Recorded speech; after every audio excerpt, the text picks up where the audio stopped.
저는 소개받은 카카오 엔터테인먼트 스토리 부문 웹툰 사업실 로컬라이즈 팀에서 일하고 있는 이여진이라고 합니다. 오늘 잘 부탁드리고요.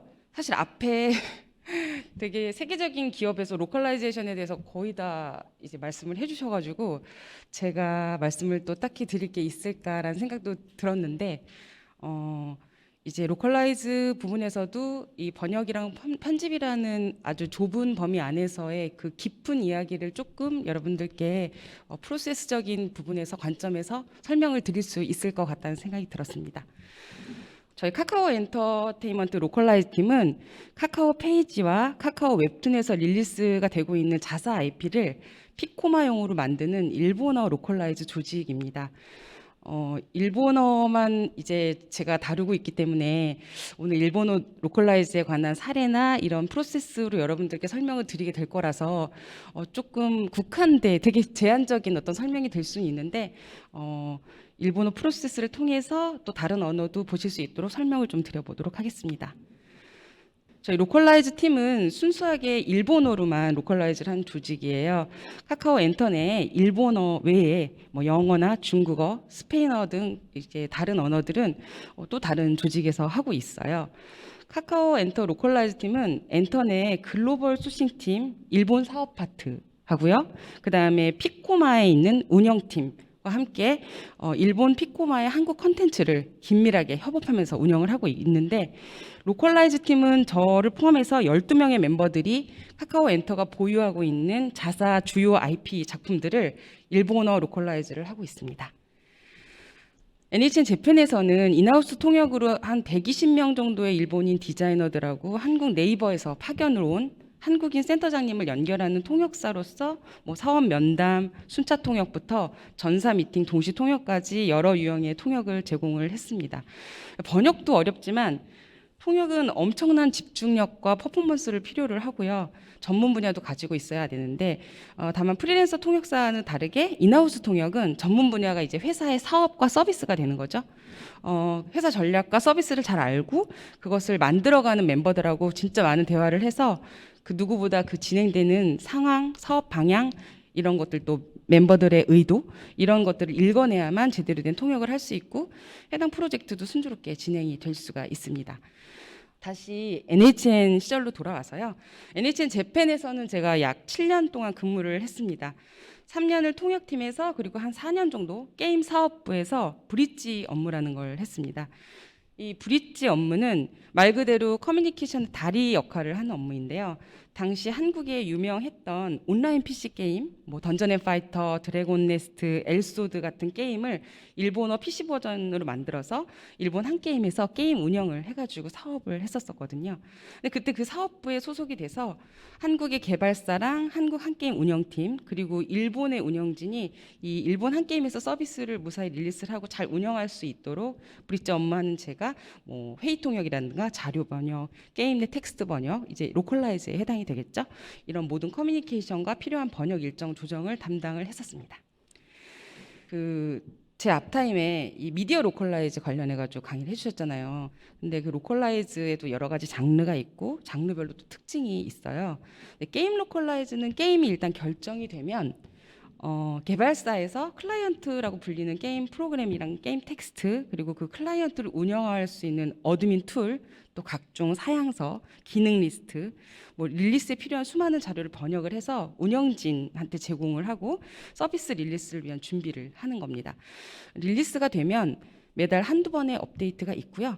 주로 이 업데이트를 위해서 패치라는 게 오는데 신규 아이템, 뭐 던전 이런 작은 업데이트가 있고요. 신규 캐릭터가 업데이트되는 뭐 대규모 업데이트 이런 업데이트 규모에 따라서 번역량은 결정이 됩니다. 번역자는 게임을 일단 잘 알아야 하고 좋아하면 더 좋은 번역으로 이어지지만 대부분 이제 게이머가 아니다 보니까 운영팀의 그 게임 오타쿠 한국말로 덕후라고 부르시는 분들한테 물어보고 상의하면서 담당 게임의 뭐 용어라든지 그런 캐릭터라든지 이런 거를 하나하나 정하고 고치면서 진행을 하게 됩니다. 저희 로컬라이즈 팀은 최선을 다해서 열심히 로컬라이즈를 하고 있고 작품이 재밌지 않으면 결국 독자들이 읽지 않겠지만 로컬라이즈가 제대로 되어 있지 않을 때 제일 스트레스 받는 건 역시 독자분들이거든요. 네, 그런 걸 잘 알기 때문에 저희 로컬라이즈 팀의 목표는 처음부터 일본어로 쓰여진 작품처럼 작품을 완성하는 거고요. 저희 팀의 슬로건은 또 하나의 원작을 만드는 우리입니다. 프로세스나 운영 방침 뭐 이런 얘기만 해서 좀 지루하셨을 것 같은데요. 실제 좀 사례를 통해서 어떻게 진행하고 있는지를 지금부터 좀 보도록 하겠습니다. 근데 이제 이게 일본어를 좀 알아야 이게 재밌고 잘 됐는지 안 됐는지 아실 수 있을 텐데 좀 그런 부분이 걱정이네요. 일단 배경 설정에 관한 부분인데요. 작품의 세계관을 이제 설정하는 데 있어서 가장 먼저 정하는 게 국가 설정입니다. 이제 아까 말씀드린 것처럼 피코마 측이 요즘에는 원작에 나오는 그냥 국가 설정 그대로 하는 방침으로 바뀌었기 때문에 국가 설정은 특별히 고민할 일이 없어졌지만 작년까지만 해도 원작이 한국 작품이라는 거를 독자들이 몰랐으면 좋겠다 이런 방침이어가지고 국가 설정이라는 게 가장 중요하고 저희한테는 긴장되는 작업이었습니다. 남성물 특히 게임 소재나 약간의 이제 판타지가 들어간 액션물 같은 경우에는 실제 국가로 설정을 하지 않고 요즘에는 제3국 설정으로 가는 게 이제 그런 번역하는데 제한이 없고 편하게 작업할 수 있다는 장점이 있는데요. 특히 여러 국가가 이제 등장을 하고 정치적인 이슈나 메시지를 내포하는 작품일 경우에는 더더욱 이 제3국이라는 설정이 작업하기는 편합니다. 그리고 두 번째는 이제 작품의 세계관을 가장 잘 표현해 준 게 타이틀이잖아요, 제목. 근데 타이틀 번역도 되게 중요한 작업 중에 하나인데요.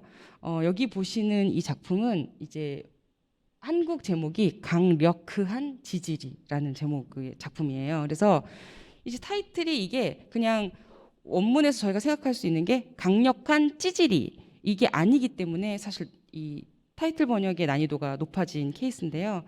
이제 저희가 보통 작품의 타이틀을 정할 때 취할 수 있는 방법이 첫 번째는 그냥 원작 타이틀을 그대로 번역한다. 두 번째는 작품의 테마를 이제 내용을 기조로 해가지고 간결하고 임팩트 있게 일본어로 번역을 한다.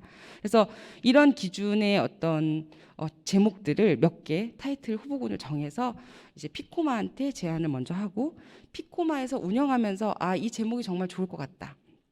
라고 생각하는 그 제목으로 작가님한테 컨펌을 받습니다. 타이틀만큼 되게 중요한데요. 이 보스 인 스쿨이라는 작품에서 이 장명의 중요성에 대해서 한 번 더 설명을 간단히 드릴게요.